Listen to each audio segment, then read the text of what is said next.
திடீர்னு ஒரு எக்கால சத்தம் கேட்கும்.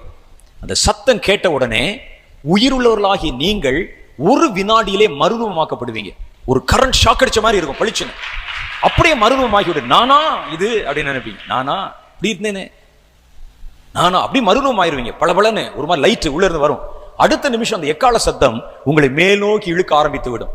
அந்த கூரையை பிச்சுட்டு வெளியே போயிருவீங்க. அந்த நேரத்தில் கூட்டம் நடத்தினோம்னா இந்த இடத்துல இருக்க எல்லாத்தையும் கழட்டிட்டு மேலே போயிருவீங்க, பளிச்சன். ஆவியில, உடம்போட, சரீரத்தோட. இயேசு ஆவியில பரலோகத்துக்கு போனாரா, சரீரத்தோட போனாரா? சரீரத்தோட போனார். அவர் சரீரத்தோடு ஏறி போனதை போல நீங்கள் ஏறி போவீர்கள். கல்லறைகள் ஒரு பக்கம் திறக்கப்படும்.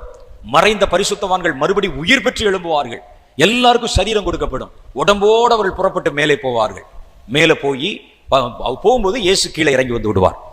அவர் இறங்கி வருவதற்கு முன்பான யுத்தத்தை, வானத்தில் இருக்கிற பொல்லாத ஆவிகளை கீழே தள்ளுற போர் இருக்கு பாருங்க, அந்த போரை உங்களை வைத்து கர்த்தர் செய்வார். உங்களை வச்சு செய்யற வரைக்கும் உங்க ப்ராஜெக்ட் இருக்கு.